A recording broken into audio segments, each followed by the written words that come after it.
भयंकरम्। भक्ति भक्त भगवंत गुरु चतुर नाम वपु एक। इनके पद वंदन किए नासत दीन अनेक। श्री श्यामाजू के पद कमल जब लग हृदय नवास। श्याम भ्रमर आवत नहीं तब लगता के पास। बोलिए वृंदावन बिहारी लाल की जय। भागवत महापुराण की जय। सुखदेव भगवान की जय। परम मंगलमय परात्पर अखिलेश्वर अचिंत कल्याण गुणगण निधान सर्वेश्वर सर्वाधिपति अकारण करुणा वरुणालय अकारण करुणा कारक सकल जन्य कल्य शापाहारक परात्पर पर ब्रह्म सच्चिदानंद स्वरूप परम पिता परमात्मा श्री राधा गोविंद सरकार राधा रमण बाधा हरण श्री बांके बिहारी लाल उनका यह वांगमय शब्दमय विग्रह श्रीमद् भागवत महापुराण कोटि कोटि नमन कोटि कोटि प्रणाम। इस परम पावन पुराण ग्रंथ पारमहंसों की पावन चिंता को परमाराध्य नंद नंदन यशोदा नंदन गिरिजन रंजन देवकी नंदन श्याम सुंदर श्री कृष्ण के पाद पद्मों पर कोटि नमन नतमस्तक वंदने बम अभिनंदन।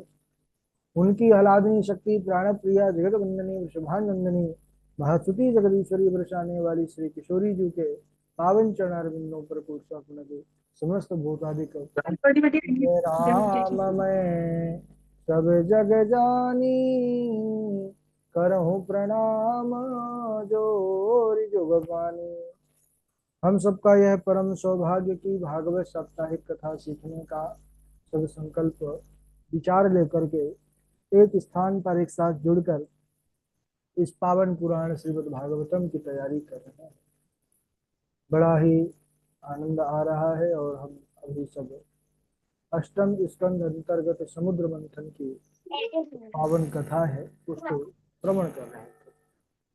समुद्र से कौन कौन से रत्न निकले और वह रत्न किनको किनको प्राप्त हुए हम सब ने कल श्रवण किया। तो समुद्र मंथन में जो अमृत निकला धनवंतरी भगवान उसको लेकर के प्रकट हुए तो असुरों ने छीन करके कलश और आपस में ही लड़ना झगड़ना शुरू कर दिया।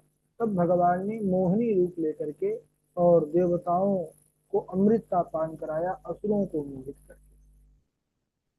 इसके बाद बड़ा भारी संग्राम हुआ युद्ध हुआ जिसको देव असुर मिलकर के लड़े इसलिए इसका नाम देवासुर संग्राम हुआ।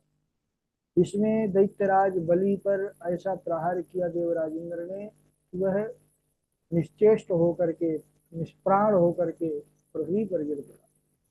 बाद में मृत संजीवनी विद्या के द्वारा उनके गुरुजी जो शुक्राचार्य हैं उन्होंने उसको पुनः जिला दिया। राजा परीक्षित पूछते हैं कि गुरुदेव मृत संजीवनी विद्या के जो जानकार शुक्राचार्य जी जब उन्होंने दैत्यराज बलि को जीवित कर दिया तो फिर उसने क्या किया कुछ शोध तो किया होगा। सुखदेव जी कहते हैं कि परीक्षित जब गुरु जी ने जीवन दान दिया दैत्यराज बलि को तो वह तन मन धन से गुरु जी की सेवा में समर्पित हो गया। तब गुरु जी प्रसन्न होकर के शुक्राचार्य विश्वजित नामक यज्ञ करवाए दैत्यराज बलि से और वह यज्ञ ऐसा था कि उस यज्ञ से एक दिव्य रथ प्रकट हुआ स्वर्ण में रथ दिव्य घोड़े अक्षय तरकस यानी उसके बाण कभी समाप्त नहीं होते थे। प्रहलाद जी ने बलि को ऐसी माला भेंट की जो कभी कुम्हलाने वाले उसके पुष्प नहीं थे जो सदैव ताजे बने रहते थे। दैत्य गुरु शुक्राचार्य ने शंख प्रदान किया ब्राह्मणों ने स्वस्ति वाचन किया। दैत्यराज बलि ने ब्राह्मणों को प्रणाम किया गुरुदेव को प्रणाम किया और इसके बाद इंद्र की अमरावतीपुरी स्वर्ग नगरी पर उसने आक्रमण कर दिया। सबसे पहले वहां पहुंचते ही अपना दिव्य शंख बजाया।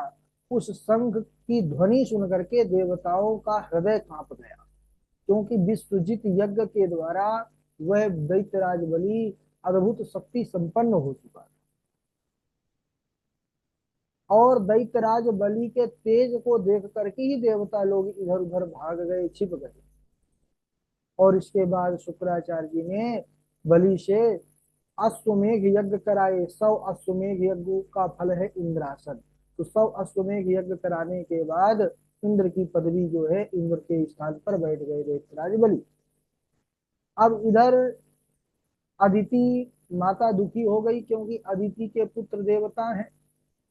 तो कभी दीति दुखी होती हैं दैत्यों के कारण, कभी अदिति दुखी होती हैं देवताओं के कारण। अदिति गई हैं अपने पति महर्षि कश्यप के पास, प्रार्थना करने लगी कि प्रभु ऐसी कृपा कीजिए कि मेरे पुत्र सुखी हो जाए और उनको उनका राज्य पुनः प्राप्त हो जाए।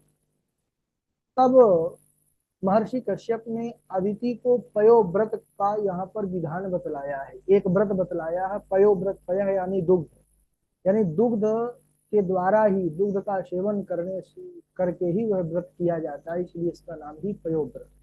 विधान भी बतलाया कि देवी फाल्गुन श्यामले पक्षे द्वादशोऽहं पयोव्रतः द्वादशाहं पयोव्रतः अर्चयेदरविन्दाक्षं भक्त्या परमयान्वितः।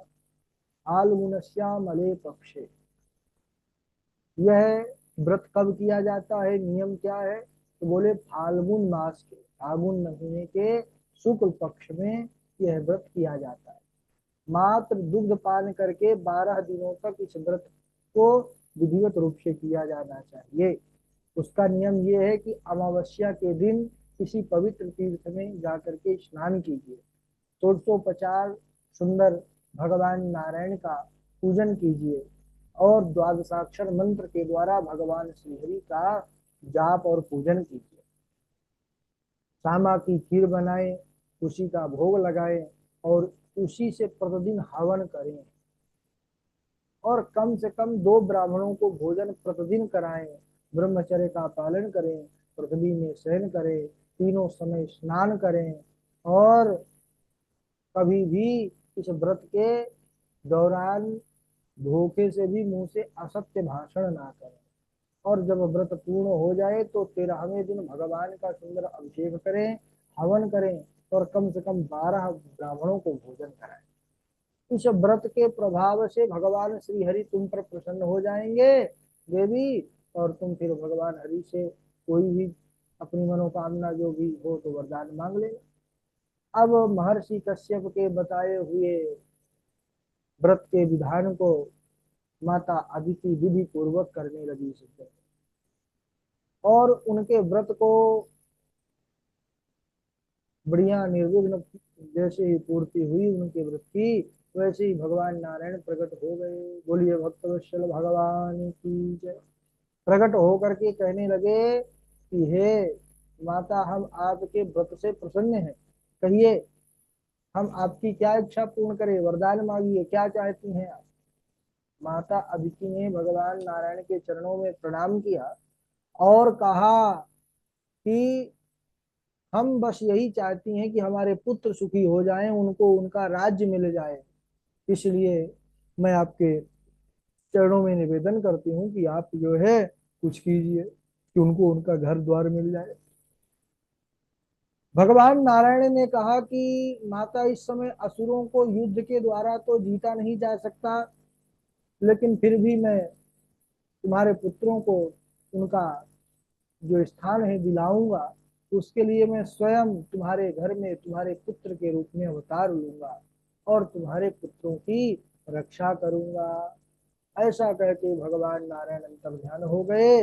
वही भगवान नारायण माता अदिति के संकल्प को पूर्ण करने के लिए सज्जनों भाद्रपद मास की शुक्ल पक्ष की द्वादशी तिथि को अभिजित मुहूर्त में माता अदिति के गर्भ से वामन रूप में प्रकट हुए। बोलिए वामन भगवान की जय।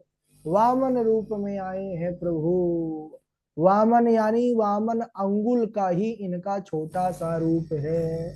उनके अवतार के समय शंख धुंदवी ढोल नगाड़े सब बजने लगे। देवता लोग हर्षित हो गए कि अब हमको हमारा घर मिल जाएगा, ये प्रभु हमारे आ गए।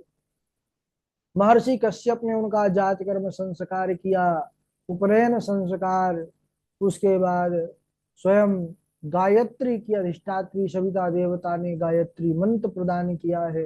बृहस्पति भगवान ने यज्ञोपवीत प्रदान किया है।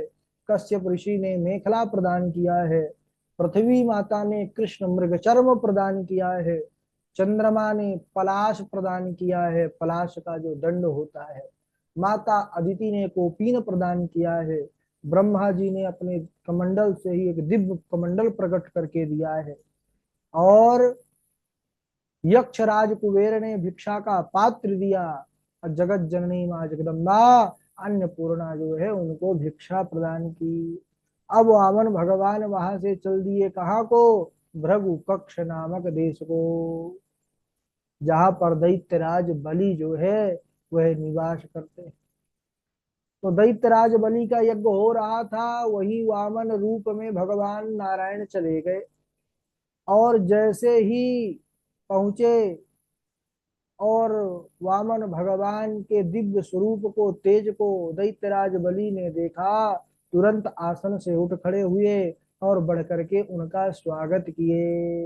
हाथ जोड़ करके, स्वागतम ते नमस्तुभ्यम ब्रह्मन् किम करवाम ते ब्रह्मर्षीणाम तपः साक्षात् मन्ये त्वार्य वपुरधरम। स्वागत है आपका प्रभु, मेरे इस छोटे से राज्य पर आपका अभिनंदन है। आपको देख करके ऐसा प्रतीत हो रहा है ब्रह्मर्षि नाम तपः साक्षान मन्ये त्वार्य वपुरधरम, मानो ब्रह्मर्षियों की संपूर्ण तपस्या ही मूर्तिवत हो करके मेरे सम्मुख प्रकट हो गई। मैं आपके चरणों में कोटि कोटि नमस्कार प्रणाम करता हूँ। कहिए मैं आपकी क्या सेवा करूं? आज आपके कारण मेरे पितर तृप्त हो गए, हमारा कुल धन्य हो गया, मेरा यज्ञ करना सफल हो गया। बताइए आपको क्या चाहिए, मैं आपके लिए क्या सेवा करूं आपकी? अगर आपको गाय चाहिए तो मैं गाय, लाखों गाय दान में देता हूँ। स्वर्ण चाहिए तो स्वर्ण दान करता हूँ। घर चाहिए तो मैं घर दे प्रदान करता हूँ। क्या चाहिए आपको? अगर राज्य चाहिए तो राज्य भी मैं आपको समर्पित करता हूँ। और अगर विवाह करने की इच्छा हो तो आपकी जैसी छोटी सी ब्राह्मणी कन्या देख करके आपका विवाह करवा दो। वामन भगवान कहने लगे, दैत्यराज हम यहाँ पर विवाह करने नहीं आए हैं, हम यहाँ तो किसी अन्य कारण से ही आए हैं, लेकिन तुम्हारी उदारता देख करके आज हमको बड़ी प्रसन्नता हुई। क्यों?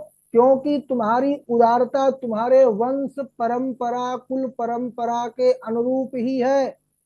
तुम्हारे कुल में पहले जितने हुए हैं सब बड़े उदार हुए हैं, और ऐसे ऐसे दानी हुए हैं कि जिन्होंने दान के कारण अपने प्राणों को भी दान में दे दिया।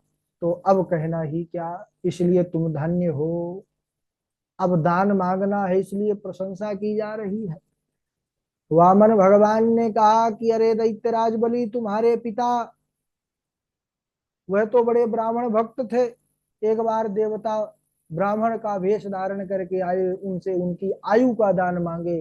वह जानते थे कि यह ब्राह्मण वेश में देवता है, लेकिन ब्राह्मणों का इतना सम्मान कि उन्होंने कहा ठीक है, अपनी आयु का दान कर दिया। इतनी प्रशंसा सुने तो दैत्यराज बलि भी अचंभित हो गए। बोले, हैं तो बड़े छोटे से 52 अंगुल के, और मेरे कई पुस्तों की जो है तो पीढ़ियां गिना करके और प्रशंसा मेरी कर रहे हैं। तो दैत्यराज बलि ने जानना चाहा कि आप कौन है महाराज, कस्तुम ब्रह्मन। भगवान ने कहा कि अगर पूछते हो कि मैं कौन हूं, तो बोले अपूर्व, मुझे खुद पता नहीं। अच्छा। बलि ने कहा, क्वचत वो वस्ती, आप कहाँ पर निवास करते हैं? जब निवास की बात आई तो वामन भगवान का जवाब हुआ, अखिलम ब्रह्म सृष्टि, पूरे ब्रह्मांड में ही मेरा निवास है, क्योंकि हरि व्यापक सर्वत्र समाना। इसके बाद पुनः प्रश्न किया कि कस्ते त्राता, आपके रक्षक कौन है, पालक कौन है। वामन भगवान ने कहा, अनाथा, मैं ही सबका नाथ हूं, मेरा नाथ कोई नहीं है। इसीलिए भगवान ने यहाँ पर कहा अनाथा। बलि ने कहा, वाचत वो पितर, तुम्हारे माता पिता कौन है। भगवान ने कहा, नहीं बतास्तम स्मरामी, मुझे स्मरण नहीं। कितने बार भगवान ने किसको किसको माता पिता स्वीकार किया है लीला में, कहा पूरी लंबी लिस्ट है। तो बलि ने कहा कि किंते अभिष्टम ददामी, मैं आपको क्या दूं, आप क्या चाहते हैं मुझसे। भगवान वामन ने कहा, त्रिपद परिमिता भूमि ही, मुझे 3 पग भूमि चाहिए। बोले अच्छा, 3 पग भूमि। बोले हाँ, और दैत्यराज बलि, एक शर्त और है, मुझे अपने ही पैरों से 3 पग भूमि चाहिए। दैत्यराज बलि ठहाका लगा के हंसा। बोले महाराज, आप तो वैसे खुद इतने छोटे हैं, वामन अंगुल के, इतने छोटे छोटे आपके चरण हैं। अरे आपको 3 पग भूमि ही चाहिए, तो मैं अपने राज्य का सबसे जो लंबा इंसान है जिसकी कद काठी बहुत विशाल है, मैं उसको बोलता हूँ, उसके 3 कदमों में आपकी कम से कम एक कुटिया तो बन जाएगी। वामन भगवान ने कहा कि राजन, हमको तो अपने ही पग से भूमि चाहिए, 3 पग। तो बोले कि आप एक बार और विचार कर लीजिए। क्यों महाराज, क्योंकि यह राजा बलि का द्वार है, एक बार जो यहाँ मांग लेता है फिर उसको मांगना नहीं पड़ता। वामन भगवान ने कहा, यह 3 पग भूमि हमारे लिए त्रैलोकी के समान है। त्रैलोक के भाव अगर बबलमिति निगद स्वामनो नश्य पायाद, ये मेरे लिए त्रिलोकी के समान है। तुम राजा बलि और कुछ मत कहो, बस मुझे 3 पग, मुझे अपने पैरों पर भूमि दे दो। एक बार और निवेदन किया दैत्यराज बलि ने कि महाराज, एक बार और विचार कर लीजिए, क्योंकि एक बार करियाचना बलि राजा के द्वार, फिर कोई दुज याचक नहीं करे और की आस। ये राजा दैत्य जो है बलि का द्वार है, ब्राह्मण देवता एक बार जो यहाँ पर आकर मांग लेता है, उसको जीवन में कभी मांगना नहीं पड़ता, वह स्वयं दाता बन जाता है। वामन भगवान ने कहा, ठीक है, तुम तो ठीक दानी हो, हम सुने हैं तभी तुम्हारे पास आए हैं, लेकिन शायद तुमने अभी हमको जाना नहीं है। हम वैसे वैसे ब्राह्मण नहीं है, संतोषी ब्राह्मण हैं। और कहा गया है शास्त्रों में, असंतुष्टा दुजा नष्टा, संतुष्टाश्च मही भुजा, सा लज्जा गणिका नष्टा, निर्लज्जाश्च कुलांगना। असंतोषी ब्राह्मण का नाश हो जाता है। तो इसीलिए हम तो संतोष है, हमको अपने ही 3 पग पर भूमि चाहिए महाराज। बोले जैसी आपकी इच्छा। अब इसके बाद आगे शुक्राचार्य जी, उनके गुरु जो है दैत्यराज बलि के, वो सुनेंगे। इसके बाद बड़ा रोचक प्रसंग है, समय हो चुका है इसलिए आज यहीं तक। अगला प्रसंग हम अगले दिवस और इसको पूर्ण करेंगे। बड़ा अद्भुत चरित्र है। बोलिए वृंदावन बिहारी लाल की जय। बारी बारी से श्लोक सब लोग आप लोग सुनाएंगे। सर्वप्रथम हमारे झा जी हैं, उनके बाद डॉक्टर वैशाली जी हैं, जीवेश जोशी जी हैं, और जीवेश जोशी जी के बाद सौम्या शुक्ला जी हैं, मनोज जी हैं, शिवानी मिश्रा जी हैं, और कृष्णा जी हैं, पंडित पवन जी हैं, विवेक जी हैं, अरविंद शर्मा जी हैं, लुबी जी हैं, तेजस्वी जी हैं। चलिए प्रारंभ करिए। राधे राधे गुरु जी। हाँ राधे राधे। देव देव महादेव, भूतात्मन भूत भावन, त्राहि नः शरणापन्नास, त्रैलोक्य दहनाद विषाद। ततश्चाविर्भूत साक्षात् श्रीरमा भगवत परा, रंजयन्ती दिशः कांत्या विद्युत सौदामणि यथा। राधे राधे गुरु जी। ठीक है। डॉक्टर वैशाली जी। हाँ, राधे राधे गुरु जी। राधे यदा राधे। दुर्वाससः शापात् सेन्द्रालोकास्त्रयो नृपः स्त्री निःश्रीकाश्चाभवस्तत्र नेषूरिज्यादयः क्रियाः अरयोऽपि हि सन्धेया सति कार्यार्थगौरवै अहिमूषकवद्देवा यस्थर्शस्य पदवीं गतैः। राधे विवेक। राधे प्रणाम। हाँ। आसीद् गिरिवरो राजंस् त्रिकूट इति विश्रुतः क्षीरोदेनावृतः श्रीमान् योजनायुतमुच्चितः नमो भगवते तस्मै यत एतच्चिदात्मकं पुरुषायादिबीजाय परेशायाभिधीमहि। राधे राधे। ठीक है। और आगे सुनाए सौम्या शुक्ला।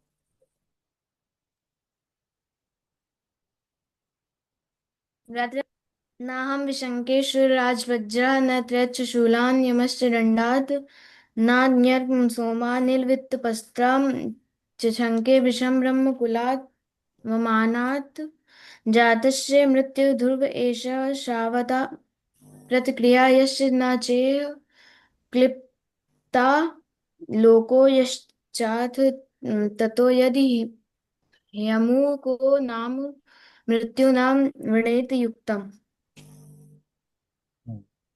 पंडित पवन जी।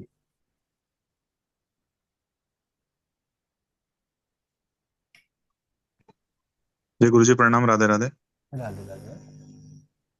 देव देव महादेव भूतात्मन भूत भावना त्राहिना शरणापन्न स्त्रिलोक्य दहनात् विसा ततश्चाविरभूत साक्षात् श्रीरमा भगवत्परा रंजयन्ती दिशः कान्त्या विद्युत् सौदामनीयतः। राधे राधे गुरु जी। राधे राधे। और